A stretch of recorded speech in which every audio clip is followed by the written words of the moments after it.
April 18, 1945, 10:47 hours. Bombed schoolhouse ruins, southern Okinawa. Private First Class Charlie Wilson from West Virginia crawled through the rubble, ignoring the sniper fire that had been cracking overhead for the past hour. His squad had taken cover behind the collapsed walls of what had been an elementary school, but Wilson had spotted something that made him forget about tactical safety. A small Japanese girl, maybe 4 years old, crouched behind a pile of broken concrete, crying silently as she clutched an empty rice bowl. The child was so thin, her ribs showed through her torn dress. Her feet were bare and bloody, her face streaked with dirt and tears. She had probably been hiding in these ruins for days, maybe weeks, surviving on whatever scraps she could find while the battle raged around her. Wilson looked back at his sergeant, who was signaling frantically for him to return to cover. Then he looked at the girl again, pulled a K-ration from his pack, and continued crawling forward despite the bullets singing past his helmet.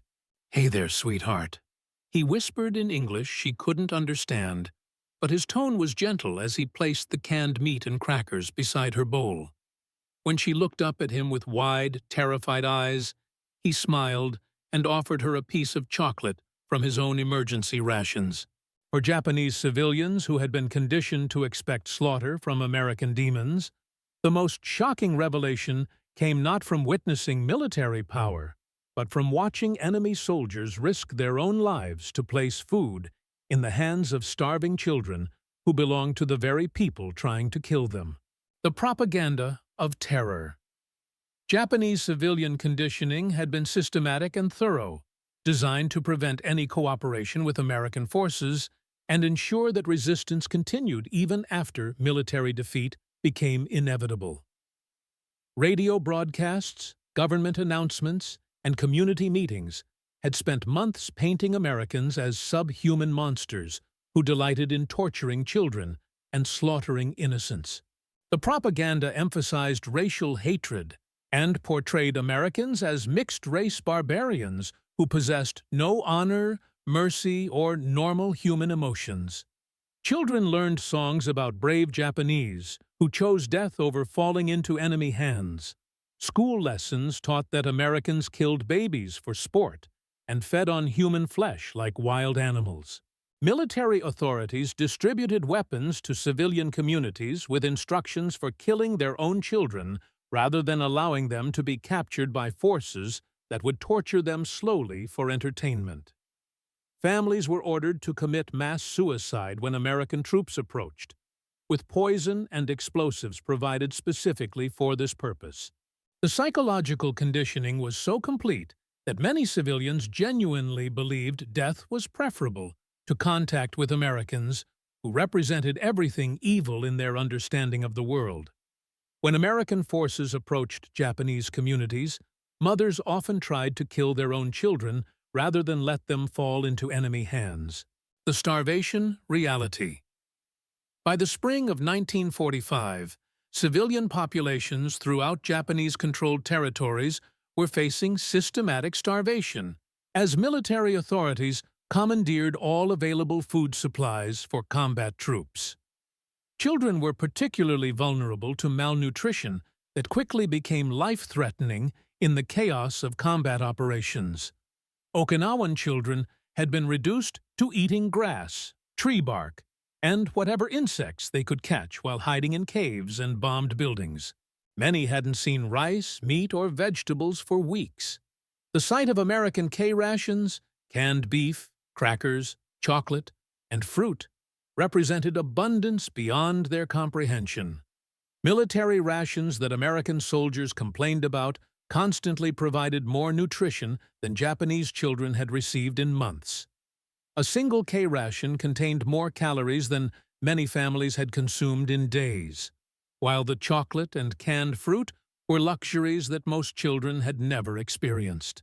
The medical consequences of prolonged starvation were visible throughout civilian populations. Children developed distended bellies from kwashiorkor, while their arms and legs wasted to skeletal proportions. Many were too weak to cry, sitting in silence while their bodies slowly consumed themselves. The first encounters.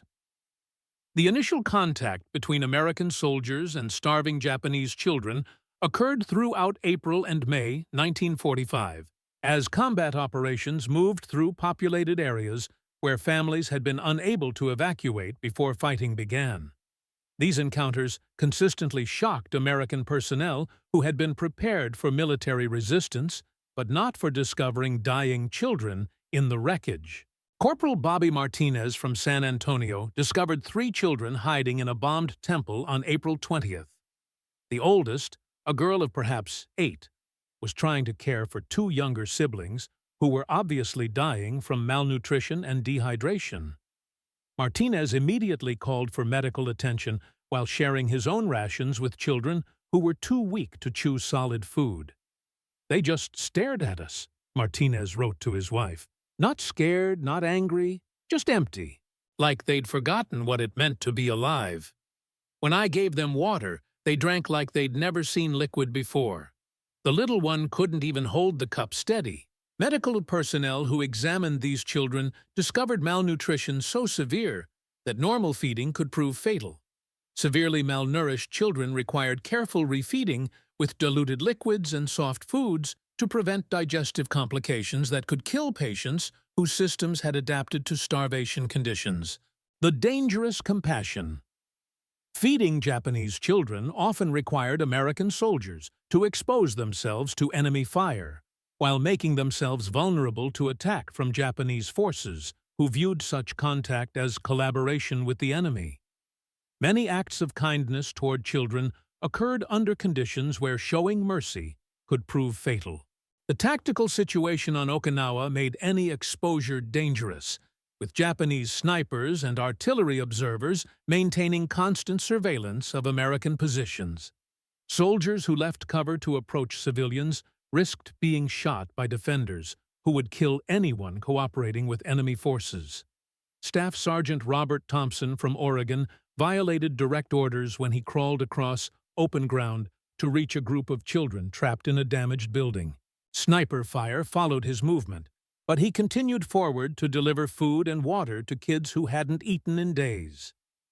His squad provided covering fire while he made multiple trips to evacuate the children to safety. "I couldn't leave them there," Thompson explained to his commanding officer, who was considering disciplinary action. "They were just babies. If we can't help kids, what the hell are we fighting for?" The barbed wire Mercy civilian internment camps created particularly poignant situations where American guards found themselves feeding children through barbed wire fences that separated them from families who had been conditioned to expect brutality. The camps were supposed to provide protection for displaced civilians, but resources were limited and children were often hungry. The guards at these facilities were typically combat veterans who had been assigned to security duties after being wounded or exhausted by frontline service. Many found themselves more affected by the sight of hungry children than they had been by combat casualties.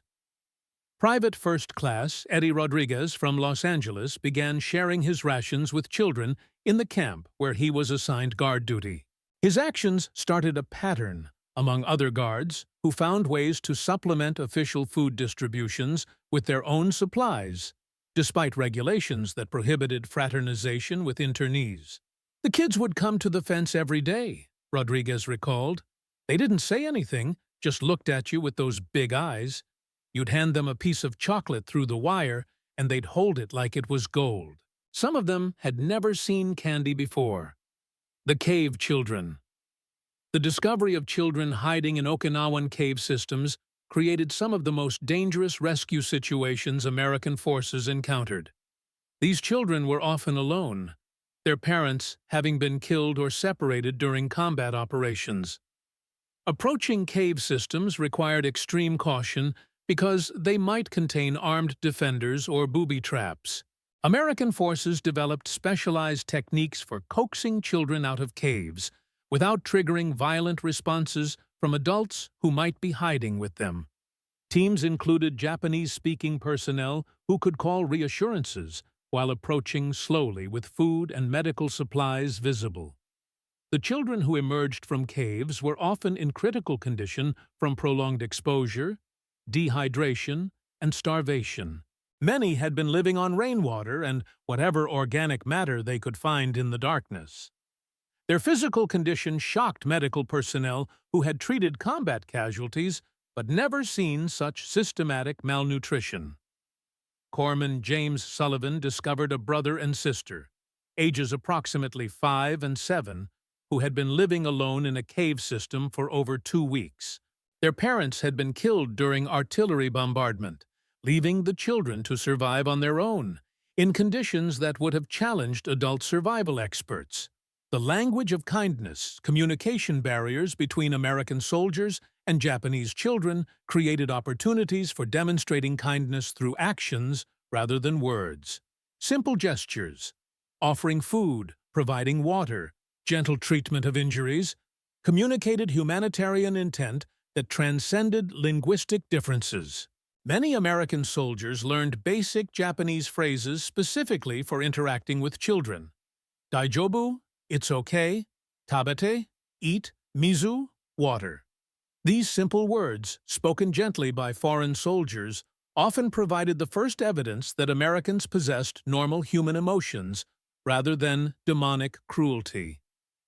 The children's responses to kindness often surprised American personnel who had been conditioned by their own propaganda to expect fanatical resistance from all Japanese people.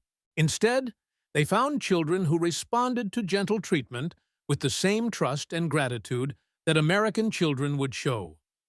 The universal language of childhood, smiles, tears, hunger, fear, created emotional connections that transcended national boundaries and racial differences. American soldiers discovered that Japanese children played the same games, liked the same treats, and needed the same comfort that their own children required. The medical intervention.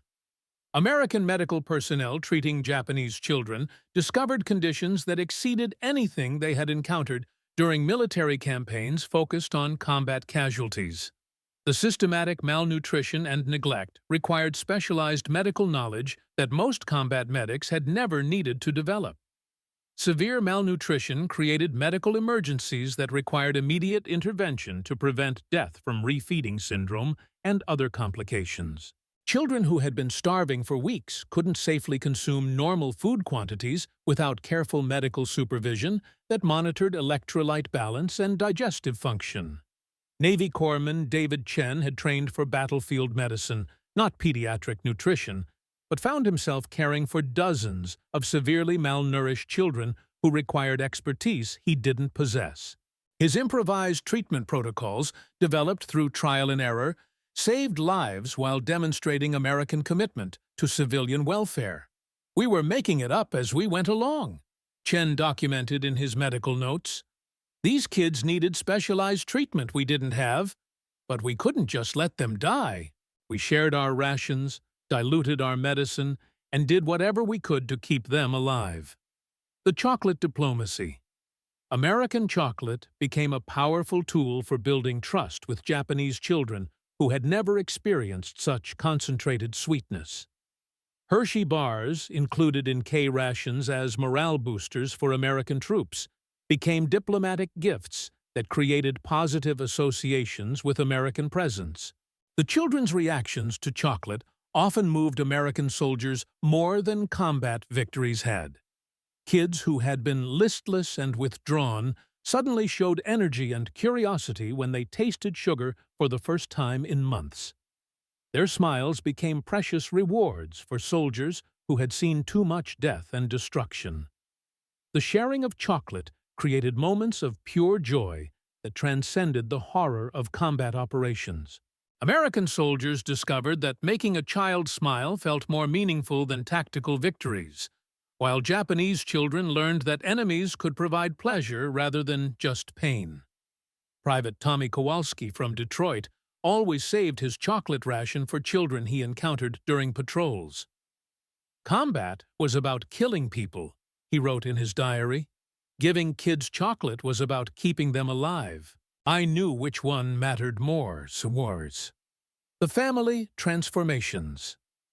Japanese families who witnessed American soldiers risking their lives to feed their children experienced psychological transformations that challenged fundamental assumptions about enemy character and war itself. The evidence of their own experience contradicted years of propaganda conditioning about American brutality. Mothers who had prepared to kill their children rather than allow American capture instead found themselves accepting food from soldiers who showed more concern for child welfare than Japanese military authorities had demonstrated. This reversal of expectations created cognitive dissonance that forced re-evaluation of basic beliefs. The gratitude that developed among families who received American assistance often extended to broader acceptance of occupation policies and reconstruction efforts. Personal experiences of American kindness provided emotional foundations for political cooperation that exceeded what formal negotiations could achieve. Children who had been fed by American soldiers often became interpreters and cultural bridges who helped their families navigate the complexities of occupation while maintaining positive attitudes toward former enemies who had saved their lives. The strategic impact. The humanitarian treatment of Japanese children achieved strategic objectives that military force alone couldn't accomplish. Civilian populations that experienced American kindness became less likely to support continued resistance while more willing to cooperate with occupation authorities. Intelligence gathered from grateful families often proved more valuable than information obtained through interrogation of military prisoners. Parents whose children had been saved by American soldiers provided willing cooperation that included information about military positions, supply caches, and resistance activities. The psychological warfare impact of feeding children exceeded formal propaganda programs because it was based on direct personal experience rather than abstract political messages. Families that benefited from American assistance became credible advocates for cooperation within their communities. International observers who learned about American treatment of Japanese children gained evidence of democratic values that supported diplomatic efforts to build post-war alliances. The demonstration of mercy toward enemy children provided moral authority that enhanced American leadership during Reconstruction. The moral authority. The systematic kindness shown by American soldiers toward Japanese children established moral authority that influenced American leadership during the post-war Reconstruction period. The demonstration of democratic values under extreme conditions provided credible evidence of American character that supported diplomatic initiatives. Religious and humanitarian organizations that learned about American treatment of Japanese children became advocates for American policies and values during Reconstruction efforts. Their support provided moral validation that strengthened American influence in international affairs. The contrast between American treatment of enemy children and Axis treatment of civilian populations became powerful evidence of democratic superiority that supported American positions during international negotiations about post-war arrangements. The moral example set by individual soldiers created expectations about American behavior that influenced future policy decisions and international relationships. The reputation for showing mercy to children became part of American international identity during the Cold War period. The generational impact. Children who received food from American soldiers during combat operations often carried positive memories of these encounters throughout their lives, influencing their attitudes toward America and international relations for decades after the war ended. Many of these children became advocates for peaceful relations with the United States as adults, using their personal experiences to counter anti-American sentiment during various political crises. Their testimonies provided credible evidence of American character that influenced public opinion. The grandchildren and great-grandchildren of families that received American assistance often learned family stories about enemy soldiers who risked their lives to save Japanese children. These oral traditions created positive associations with America that influenced multiple generations. Educational institutions in Japan often used stories of American kindness toward children to teach about international relations and the possibilities for peaceful conflict resolution between former enemies. The resistance to orders. Many instances of American soldiers feeding Japanese children occurred in direct violation of military orders that prohibited fraternization with enemy civilians.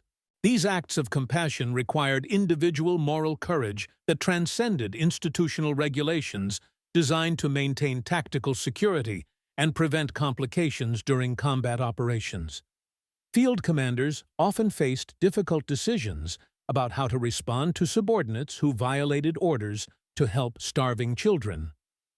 Formal discipline conflicted with recognition that humanitarian impulses represented the values that democratic societies claimed to defend during wartime.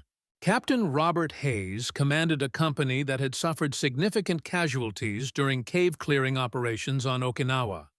When he discovered that several of his men were sharing rations with Japanese children, despite explicit orders against civilian contact, he faced a command crisis that tested his understanding of military duty. "I could court-martial half my company for disobeying orders," Hayes wrote in his official report. "But these men were risking their lives to feed starving kids. How do you punish soldiers for being too human? These are the values we're supposed to be fighting for." The informal policy that developed in many units allowed humanitarian assistance while maintaining official disapproval that satisfied higher command requirements. Squad leaders often looked the other way when soldiers shared food with children, creating unofficial tolerance for compassionate violations of military regulations. The psychological warfare impact. The sight of American soldiers feeding Japanese children created psychological warfare effects that exceeded anything achieved through formal propaganda programs. The evidence of enemy kindness spread through civilian populations faster than military communications could counter or control. Japanese civilians who witnessed American humanitarian assistance became advocates for cooperation within their communities, providing testimonials about enemy character that contradicted official propaganda more effectively than any formal psychological operations campaign could achieve. The credibility of eyewitness accounts from trusted community members made American humanitarian conduct more persuasive than radio broadcasts or leaflet drops that civilians could dismiss as enemy deception. Personal observation of soldiers risking their lives to feed children provided evidence that couldn't be explained away by propaganda narratives. Intelligence reports documented the spread of positive stories about American conduct through civilian networks that Japanese authorities couldn't monitor or control. The informal communication created underground support for cooperation that undermined resistance efforts. The Medical Innovation Navy Corpsman Michael O'Brien developed feeding schedules and nutrition formulas specifically for Japanese children who had been surviving on grass and bark for weeks. His improvised protocols saved dozens of lives while creating medical knowledge that was later incorporated into military medical training. "We were learning as we went," O'Brien documented in his medical journals. "These kids needed specialized care we'd never been trained for, but we couldn't let them die while we waited for proper medical supplies. We made up treatments using whatever we had."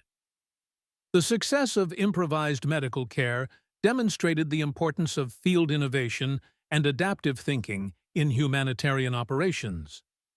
Military medical training was subsequently modified to include scenarios involving civilian malnutrition and pediatric emergency care under resource-constrained conditions. The supply chain sacrifice. American soldiers who shared their rations with Japanese children often went without adequate food themselves, creating personal sacrifice that exceeded military duty requirements. The systematic sharing of limited supplies demonstrated individual commitment to humanitarian values that transcended self-preservation instincts. K rations were calculated to provide minimum nutrition for combat soldiers under extreme physical stress. Sharing these already limited supplies with civilians meant accepting personal hunger and reduced physical capability during operations where peak performance could determine survival.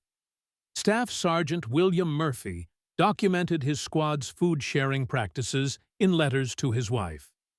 "We split our rations 3 ways now. 1/3 for us, 2/3 for the kids we keep finding. The men don't complain, but we're all losing weight. Nobody talks about it, but we all understand that feeding those children matters more than being comfortable." The willingness to accept personal hardship to help enemy children created unit cohesion that strengthened rather than weakened military effectiveness. Soldiers who shared common sacrifice for humanitarian purposes developed stronger bonds that enhanced combat performance through increased mutual trust and shared commitment to unit values. Medical examinations of American personnel who participated in extensive food sharing revealed nutritional deficiencies that required supplementation and modified duty assignments.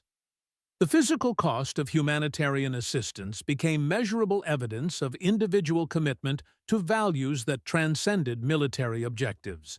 The command dilemma. American military commanders faced complex decisions about how to balance humanitarian impulses with tactical requirements when their troops consistently violated orders to assist Japanese children. The systematic nature of compassionate violations created command challenges that had no precedent in military doctrine. General Simon Bolivar Buckner, Jr., commanding the 10th Army on Okinawa, received regular reports about soldiers sharing rations with enemy civilians, despite orders designed to prevent security breaches and maintain focus on combat objectives.